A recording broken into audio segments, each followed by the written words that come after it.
Alright, what is going on, guys? So today we're going to be going over a game that we've been playing over on the Instagram page, which if you're not following that, be sure to follow the Instagram. That is where we do all our games, and that's where I can keep up with you guys the most and give you guys updates about the channel and what we're going to be doing next. But recently we've been playing a boss elimination game where I post a picture of like 9 different bosses, and you guys get to vote on which bosses are out until there's one left. So in this video we're going to be going over the results of that game to see which boss was all your favorites. And I'm going to give my input to see why some were voted out before others and why the one that won actually took that number 1 spot.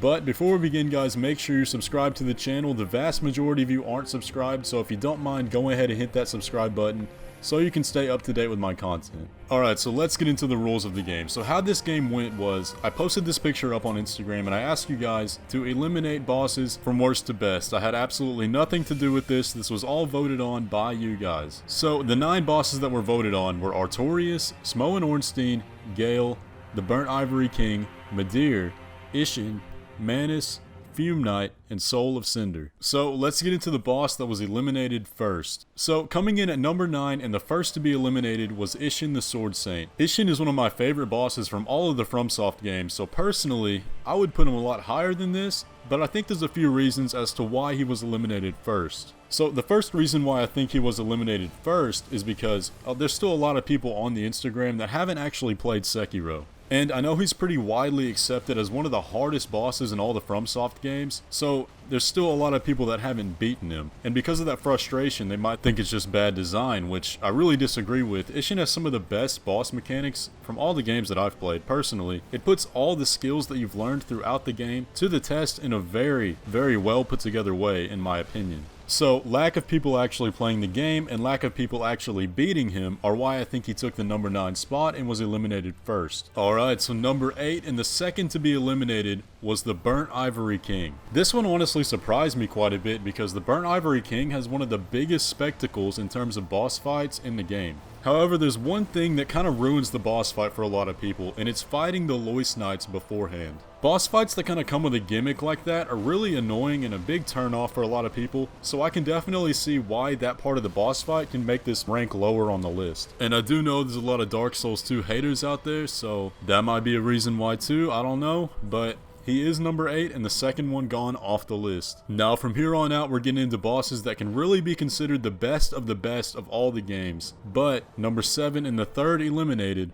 was Manus, Father of the Abyss. Surprisingly, there were a lot of people really trying to get Manus out of this game before number 7, and I think I know why. Now Manus has some of the best lore in Dark Souls in my opinion, and I saw a lot of other people saying that, but he is a very, very challenging fight, probably the hardest in the game. And the run to actually get to the boss fight is pretty difficult too, and some of those combos that he has, really, if you get hit by one of them, if you're not a very high level, you're going to be dead no matter what. So I really think difficulty was the biggest factor in deciding this. But let's move on to the next one now. Coming in at number 6 and the fourth to be eliminated was Fume Knight. This one kinda upset me because if you watch my PvP videos, you know the Fume Ultra Greatsword is my favorite weapon in all of Dark Souls. And respectively, Fume Knight is in like my top 3 favorite bosses in all of the games. His lore and dynamic with Velstadt is just phenomenal. But I think he kinda suffers from the same backlash that Burnt Ivory King has, being a Dark Souls 2 boss. And they're also kind of being a little gimmick to the fight with the Nadalia Bride of Ash statues outside that can potentially heal him if you don't know about it. The fight is a lot more straightforward than the Burnt Ivory King, but it's also a lot harder, and I think that difficulty again is what set him so low on the list. There's a lot of people out there that have played through all the Dark Souls games and still have yet to beat Fume Knight. He's notorious for being one of the most difficult bosses in all the games. Personally, I didn't think he was that hard, but I do know a lot of people that do, and I think that's why he's number 6 on the list and the third boss to be eliminated. Okay, coming in at number 5 and the fourth to be eliminated was the Soul of Cinder. When it comes to Soul of Cinder, I think there's a different reason than all the other ones we've discussed that sets him apart as to why he was eliminated at this time. He has a really fun boss fight, he's not too difficult, but the thing that makes him fall short is his lore. There were a lot of people saying that he was kind of a cop-out boss for being the final boss of the Dark Souls series aside from the DLC, and that he's just the culmination of all the players from the past games, and that kind of thing. It didn't really make a whole lot of sense in the universe and the setting. A lot of people think it was just kind of fan servicey and didn't really do the job that they wanted the final boss of Dark Souls to do. Now that's not saying it's a bad boss by any means, the lore just falls a little bit short, and the bosses that it was up against in this next few brackets were just like some of the best in all the games, phenomenal bosses, so it's really easy to see why it would have found its place in this spot, and I think it's a little bit deserving of the spot too. But like I was saying, the competition for these next few bosses got really heated, and these are the best of the best, so it's easy to see why. But coming in at number 4 and the 5th boss to be eliminated was Dark Eater Midir. The decision for Midir to be number 4 on this list was pretty renowned throughout the community. Everyone kind of agreed on this and the votes were overwhelming. So Midir, from a lore perspective, has some of the best in the game. He's such a cool design, such a cool fight, and such a cool story behind him. But he has one very big fatal flaw. And if you fought him, you know what that is. That is his overwhelming health pool. Midir has a whopping 15,895 health, and for reference, the Nameless King has only about half of that at 7,100. So if you're not just over-leveled by this point, that fight is going to take you forever if you can beat it at all. And on top of the massive health, his laser attack will probably one-shot you, and if you get caught by his fire, it's going to stun lock you 2 or 3 times. Personally, I think this is the hardest fight in all the Souls games. But even though all that stuff is present, I still think he's one of the best bosses in all of the games. By far. But there's still 3 bosses that stand tall above him. Before we get into the final 3 guys, if you are enjoying the video, be sure to drop a like on it, that'll help me out a lot. But aside from that, let's get into the next boss.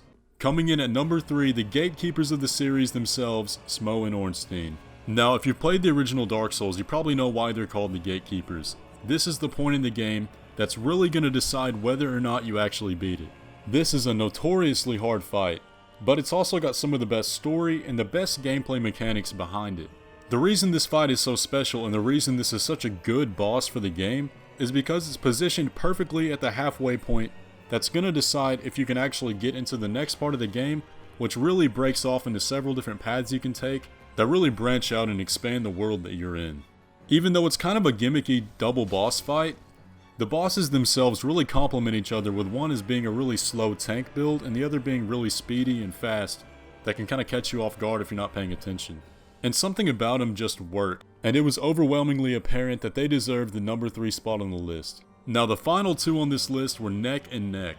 It kind of started a war down in the comments, but coming in at number 2 was the fan favorite Artorias. To be completely honest, I thought Artorias was going to win this thing. If you've been around the Dark Souls community at all, you know Artorias is everybody's favorite. I think by far he has the best lore in the game, and a lot of people agree on that. The only thing I think that held him back from being number 1 is the fight itself. Overall, he's just not that hard of a fight, and he's kind of positioned at the beginning of the DLC so that he's not a final boss, and he's kind of overshadowed by the Manus and the Calamite fight. But even so, the fight is still spectacular. I just think that reason alone set him right under the number 1.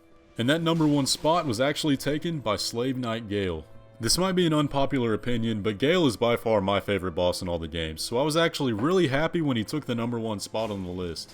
There were a lot of people pretty ticked off at this, but honestly, I think he deserves it, and here's why. His lore, while it may not be objectively as good as Artorias, his spot as the final boss of the game really cemented him as such an amazing boss.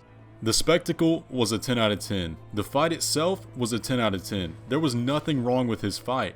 It was honestly a whole lot of fun, and it wasn't too challenging that it made it just unbearable to play. And if you paid attention throughout the Ariandel DLC, Gale really stood out as the only character in that whole world that was on our side.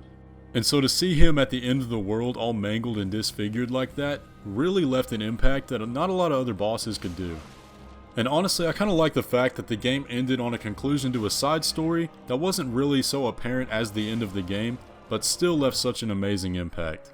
So, agree or disagree, Gale took the number 1 spot on the list, and that is going to wrap up the boss elimination game. Let me know down in the comments what order you would have placed them in personally, and what bosses you'd like to see next. But until then guys, go follow the Instagram, and I'll catch you in the next video. I let her test drive out in the west side. She get my best side. Girl, I know you see it coming on your timeline. You're just like fine wine, hit on my line.